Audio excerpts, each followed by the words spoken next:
My channel.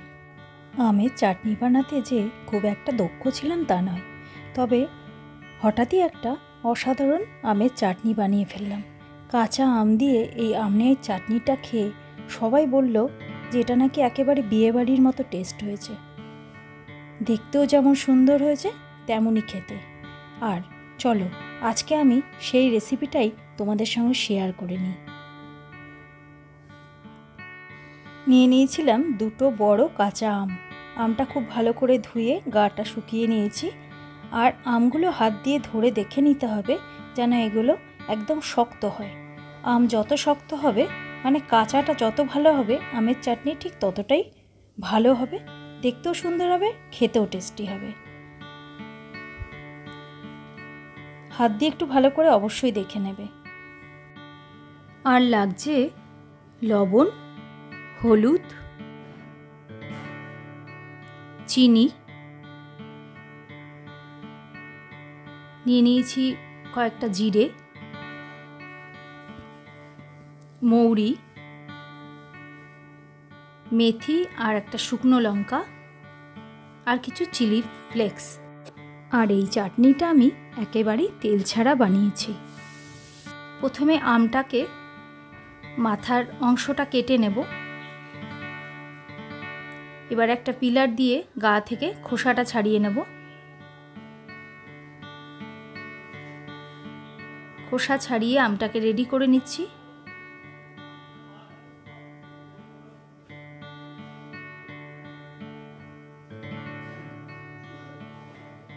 একই রকমভাবে আর একটা আমকেও রেডি করে নেব। খোসা ছাড়ানোর পর আমগুলোকে মাঝখান থেকে চিড়ে নেব। আর এই আমের আটিগুলো এখনও শক্ত হয়নি, সেরকম আমই নিতে হবে। এবার লম্বা লম্বা করে পিস করে কেটে নিলাম। দেখবে বিয়ে বাড়িতেও আমের চাটনির আমগুলো লম্বা লম্বা করেই কাটা থাকে। খুব পাতলা করবে না, তাহলে এগুলো সেদ্ধ হলে ভেঙে যাবে। এবার আমগুলোকে মিনিট 5 মতো জলে ভিজিয়ে রাখবো আর দিয়ে রাখবো সামান্য একটু হলুদ, যাতে হবে কি আমের গাগুলো কালো হবে না, একদম সাদা ঝকঝকেই আমগুলো থাকবে।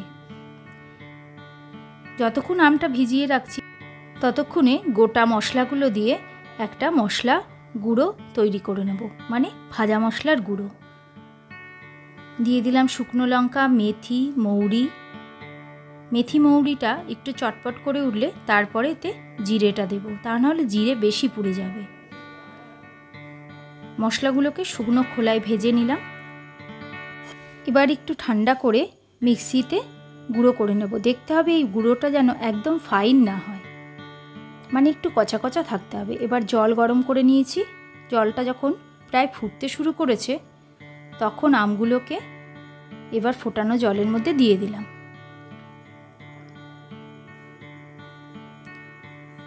আমে দিয়ে দেব সামান্য একটু লবণ আর হলুদ। লবণ হলুদে এবার আমগুলোকে হাফ সেদ্ধ করে নেব, একেবারে গলিয়ে ফেললে হবে না।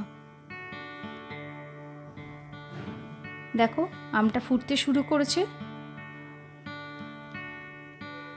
এবার আমটা হাফ সেদ্ধ হয়ে গেছে। হাফ সেদ্ধ হয়ে যাওয়ার পর খুব সাবধানে আমগুলোকে একটা থালায় তুলে নেব।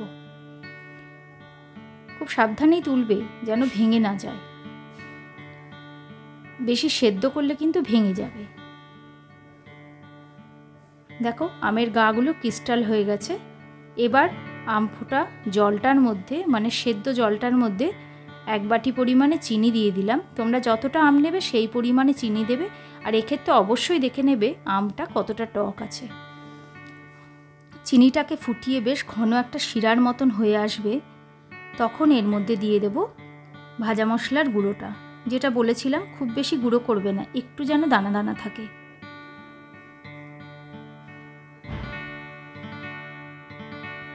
ভাজা মশলার গুঁড়ো দিয়ে আবার একটু ফোটাতে দেব। আর দিয়ে দিলাম চিলি ফ্লেক্স, যেটা দেখতেও খুব সুন্দর লাগবে, সঙ্গে ঝালের টেস্টটাও আসবে। যখন রসটা খানিকটা ঘন হয়ে এসছে তখন এতে সেদ্ধ করে রাখা আমগুলো এবার দিয়ে দেব। আমগুলোকে আস্তে আস্তে করে এই রসটার মধ্যে ছড়িয়ে দেবে। আর এই রসের মধ্যে আমগুলোকে বেশ খানিকক্ষণ ফোটাতে হবে, যতক্ষণ না এর রসটা বেশ আঠালো হয়ে যাচ্ছে, মানে চাটনির ঝোলটা বেশ আঠালো হয়ে যাবে ততক্ষণ ফোটাতে হবে। চামচ দিয়ে তুলে তুলে দেখবে এটা আঠালো হয়েছে কি না, আর একটু টেস্টও করে নেবে কতটা মিষ্টি, নুন, সব কিছু টক সব কিছু ঠিকঠাক আছে কি না। দেখো আমগুলোর গাগুলো একদম ক্রিস্টাল হয়ে গেছে, মানে আমগুলো গোটা গোটাই আছে, ভেঙে যায়নি, অথচ দেখতে স্বচ্ছ হয়ে গেছে। আর এই রসটাও বেশ ঘন হয়ে গেছে, মানে আঠালো হয়ে গেছে। এবার গ্যাসের ফ্লেমটা অফ করে দেব। চাটনিটা ঠান্ডা হয়ে গেলে এবার এটা আমি সার্ভ করে নিচ্ছি। দেখো কি অসাধারণ তৈরি হয়েছে আমের চাটনি, যেটা একেবারেই খেতে বিয়েবাড়ির মতো লাগবে। তোমরা অবশ্যই বাড়িতে এটা ট্রাই করো, আর কেমন লাগলো সেটা আমাকে কমেন্ট বক্সে জানিও। আর আমার চ্যানেলটা ভালো লাগলে লাইক, শেয়ার, সাবস্ক্রাইব করার অনুরোধ রইল। ভালো থেকো, সুস্থ থেকো, আর সুন্দর সুন্দর আমের আচার তৈরি করে অবশ্যই খেয়ে দেখো। শরীরকে ঠান্ডা রাখতে এই সময় যতটা পরিমাণে টক খাওয়া যায় ততই শরীর সুস্থ থাকে। Thank you friends.